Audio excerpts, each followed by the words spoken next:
আসসালামু আলাইকুম প্রিয় ভাই বোনেরা, আজকে এই ভয়াবহ রিপোর্টটি আপনাদের প্রত্যেকের দেখা উচিত। আপনারা অলরেডি দেখেছেন কিনা আমি জানি না, বাট এটা আপনারা ভালোভাবে দেখেন এবং এর বিপরীতে কি করতে হবে হায় হুতাশ না করে এখনই করা শুরু করেন। তো চলুন আমরা আগে প্রতিবেদনটা দেখি।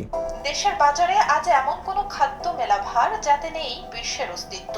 শাকসবজিতে ক্যাডমিয়াম, পানিতে মলের জীবাণু, ভোজ্য তেলে অতিরিক্ত ট্রান্সফ্যাট, মুড়িতে ইউরিয়া, গুড়ে নিষিদ্ধ রাসায়নিক, শিশু খাদ্যে অতিমাত্রায় সীসা, প্রিজারভেটিভ, এ যেন বিশ্বের সমুদ্রে ডুবে দেশের মানুষ।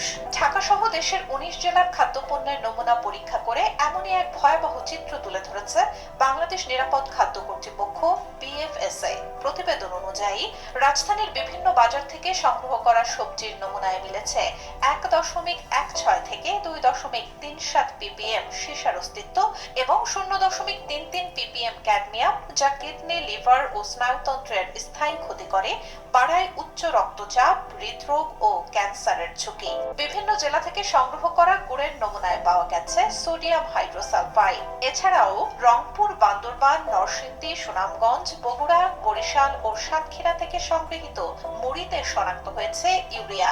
খাদ্যে যাদের ব্যবহার সম্পূর্ণ নিষিদ্ধ। খুলনার মধুতে অতিরিক্ত সুক্রোজ, অন্যান্য জেলার মধুতে আছে অতিরিক্ত ফ্রুক্টোজ ও গ্লুকোজ। ঘিতে মিল্ক ফ্যাট নেই বললেই চলে। উচ্চমাত্রায় অ্যাসিড পাওয়া গেছে ভোজ্য তেলে। সয়াবিন তেলে নেই ভিটামিন এ, রয়েছে হৃদরোগের ঝুঁকি বাড়ানো ট্রান্সফ্যাট। কোন লবণে একেবারেই নেই আয়োডিন, আবার কোনটিতে এর মাত্রাতিরিক্ত উপস্থিতি। মশলায় অতিরিক্ত অ্যাশ। মিষ্টান্ন ও আচারেও করা হয়েছে নিষিদ্ধ পণ্যের ব্যবহার। কক্সবাজারের জিলাপিতে নিষিদ্ধ সোডিয়াম হাইড্রোসালফাইড, যার ব্যবহার আইনত নিষিদ্ধ। আচারে মিলেছে অনুমোদিত সীমার কয়েক গুণ বেশি প্রিজারভেটিভ। বিভিন্ন ব্র্যান্ড ও খোলা বিস্কুটের নমুনায় শনাক্ত হয়েছে নিষিদ্ধ রাসায়নিক। চানাচুরে অনুমোদিত মাত্রার চেয়ে বেশি লবণ, অ্যাফলাটক্সি। বরিশাল থেকে সংগ্রহ করা মিল্ক পাউডারে শনাক্ত হয়েছে সীসা।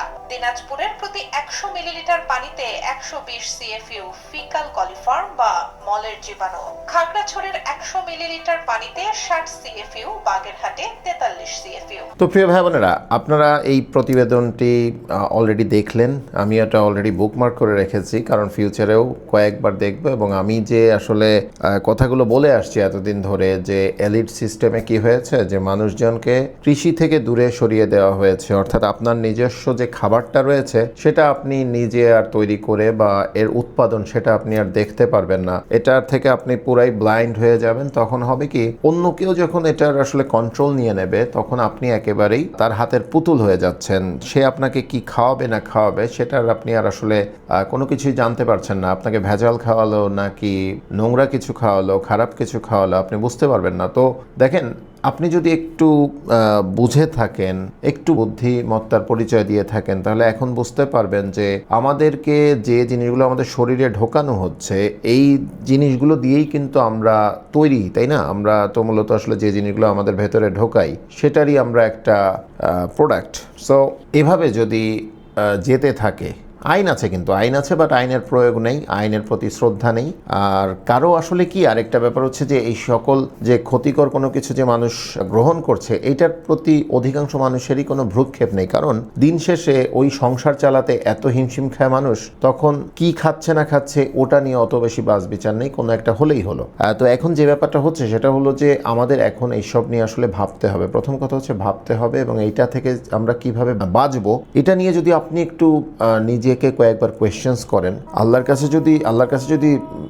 যদি চান যে আমি এটা থেকে কিভাবে পরিত্রাণ পেতে পারি, উনি ইনশাআল্লাহ একটা ব্যবস্থা করে দেবেন। তো আমি আপনাদেরকে সেটাই বলছি যে আমরা এখন থেকে একটু চেষ্টা করি না। আলহামদুলিল্লাহ, আমার কাছে ভালো লাগছে কি যে আমি বিগত 3.5 বছর ধরে এই লাইনে হাঁটছি, অর্থাৎ আমাদের নিজেদের খাদ্য আমরা নিজেরা উৎপাদন করব। এবং 2026 সালে এসে এক যুগোপযোগী সিদ্ধান্তের মাধ্যমে আমরা আমাদের খাদ্যদ্রব্য উৎপাদনের একেবারেই দ্বার প্রান্তে রয়েছি।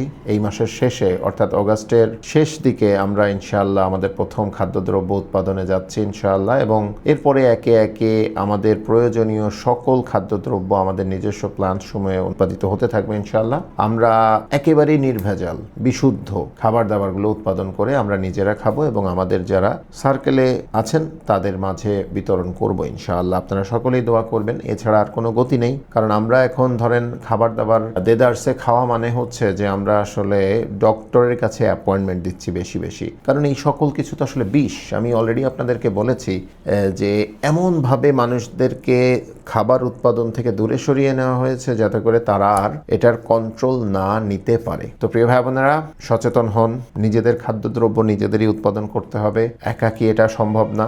আমি যে সিস্টেম চালু করেছি আলহামদুলিল্লাহ এর মাধ্যমে এটা সম্ভব। আপনারা সকলেই দোয়া করবেন, ভালো থাকবেন। আল্লাহ হাফেজ।